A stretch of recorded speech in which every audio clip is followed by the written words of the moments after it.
Welcome. Welcome to the Quantum videos. My name is Marco Vriens. I'm the CEO of Quantum Analytics, and I'm the author of a book called The Business of Marketing Research.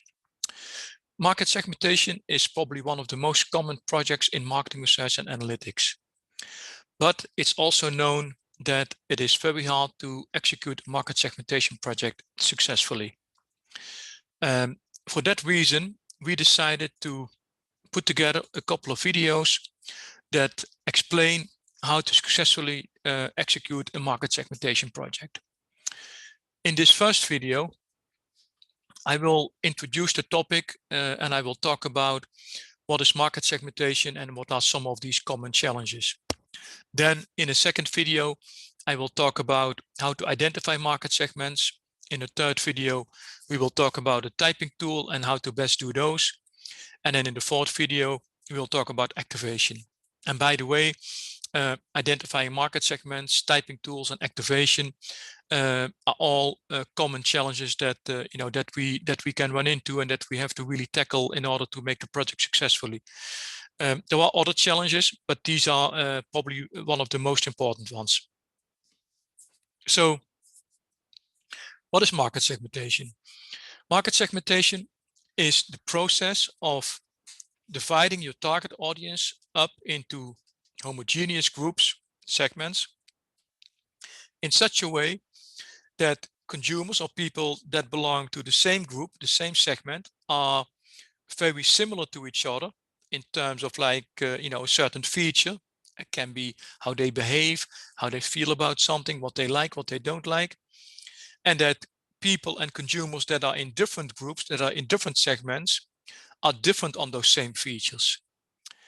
Now, when is market segmentation useful? It is useful when the consumers in the various segments respond differently to either how we communicate with them, so marketing communications, let's say advertisements, if they respond differently to maybe different sales approaches, and or if they respond differently if we offer them specific products or brands that we develop for each segment. And if we can do that, then it is useful. But let's first take a look at a simple example. And this example is really simple. It's probably overly simple, but it is a good way to just wrap your head around what market segmentation is, and then from there on, we can make it more complicated, and we can make it more realistic to real commercial situations. But let's start with something really simple. So the most common features or variables on which market segmentation studies try to differentiate between consumers are needs, behaviors, and attitudes. And so if we first look at needs, we might say like, hey, maybe I find two segments. There's one segment, and these consumers like to drink regular coffee. And there's another segment, and these consumers, they prefer decaf because otherwise they can't sleep at night. We can also differentiate consumers on behaviors. Maybe I'm an airline company and I find two segments. One segment, these people only fly once or twice a year, and a second segment, and these people fly almost weekly. And then the third type of variable and feature that we can differentiate among consumers is called attitudes. So for example, let's say that I sell a medical device and people can use it to maybe keep track of their blood sugar level. And I identify two market segments. One segment, these people love technology and they love to try new things. And segment two is more cautious, and they only want to try something new when their friends have tried it and when their friends have recommended it. You can already see that these different types of, even in these simple cases, that we could already see some actionability here. Like for example, in the coffee example, if this is truly the segmentation that I would find, then I could say like, well, I'm going to make two types of coffee. I'm going to produce and market two types of coffee, a regular type of coffee and a decaf. Very simple, but that could be an outcome. If I'm the airline company, I could say like, well, the product is the same, it's the same plane, it's the same routes, but maybe for segment two, I'm going to maybe give them some extra perks to make sure that they stay with my brand. And with the third example, where we have differences in attitudes, the medical device may be the same, so the product is the same, and the brands may be the same, but I'm gonna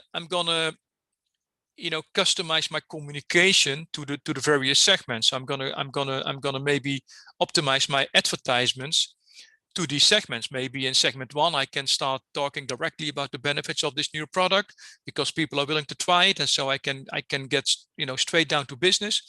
But in segment 2, I may have to be a little bit more careful, and I'm gonna have to maybe explain to them that this is not really new, that lots of people have already tried it, that they can completely trust it, that the data is safe, whatever. So the different ways of communication. So this is a really simple example. Of course, these are some really simple examples. Now, why then would you say is it so hard to do, to execute, a segmentation study commercially? Why is a commercial segmentation study so hard to execute? Well, there are many reasons, but these are the 4 reasons that I list on this slide here are quite common. One very common reason is that is to some degree fairly easy to tackle, but is that when the business decision makers in a company and the marketing research team are not fully aligned. As at some point, somebody has given the marketing research team a brief to go do a market segmentation study. They were given a budget and they ran with it, and they contacted some suppliers. The suppliers developed a survey and they collected the data, did some analysis, came up with some segments. And then the marketing research team went back to the business decision makers, but it turned out that it's not what they wanted. And that could have all types of reasons. The business decision makers were not involved from the beginning, or they didn't really fully understand what a market segmentation study entails and what comes out of it. It may be a matter of that people are not able or capable to make the decisions that come out of the marketing research. So for example, if your marketing research points to developing different products, but the company doesn't have the resources to do that, then the segmentation may be great, but the company can't act upon it. So that initial alignment and the initial participation of the business decision makers, and when I say business decision makers, we mean the marketing people, the marketing director, the marketing managers, maybe the salespeople, maybe product development. There's all kinds of stakeholders that could potentially benefit from the segmentation, and all of these groups need to be involved from the get-go. And we need to make sure that all of these people are on the same page before we start executing the project, so that they know what to expect from it, and so that when the results come in, that they are ready to act upon it. So that's one big challenge. A second big challenge is more, I would say, maybe a result of analytics and survey development.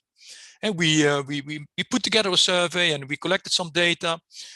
We ran the segmentation analysis, in most cases some type of cluster analysis, but it turns out that the identified segments don't really differentiate very well. There are differences between segment 1 and segment 2, or between segment 2 and segment 3, but they're not very big, and they're kind of like gradually. So it's not really that, it's not really that compelling maybe.